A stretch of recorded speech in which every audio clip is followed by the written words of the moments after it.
At this time, I yield 3 minutes to the distinguished chairman of the Oversight and Government Reform Committee, the gentleman from California, Mr. Issa. Gentleman from California is recognized for 3 minutes. That's unanimous consent. Without objection. Mr. Speaker, I'd like to be speaking for this bill, but I can't. In the 12 years, almost to the day, that I've served in this body, I've voted for every tax cut. Every tax cut. And I remember many of my colleagues, many of them friends to my right here, who each time we voted for them said, "Where's the pay go? Where's the pay for?" Well, Mr. Speaker, there's $4 trillion of new debt and deficit, and there's no pay for. And there's no anticipation of a pay for. In the last night, or the last 2 days, of a Congress to say that 2 months from now a new Congress is going to do what we're not doing here today is not something I can bring myself to do.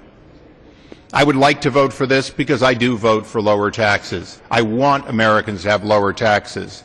But the other day in conference, one of my colleagues pointed out that if in fact you're spending the money, you're taxing our future generation.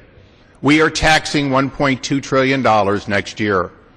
We are taxing $1.2 trillion. We won't collect it, but we are taxing $1.2 trillion of deficit.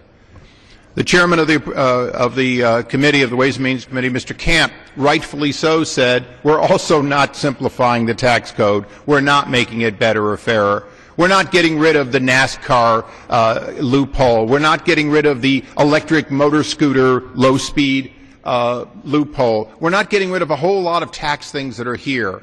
But most importantly, we're not taking things that the President himself said he would be for, like getting the calculation of change CPI, of the Consumer Price Index for Social Security and federal workforce and pensions right, which would in fact reduce the deficit going forward. So because of what we're not doing, I cannot believe that this tax cut will in fact be followed with the spending cuts to offset any part of the $4 trillion we're putting on the backs of future generations. So I thank all of you who will vote for it. I cannot bring myself to vote for it tonight, and I yield back.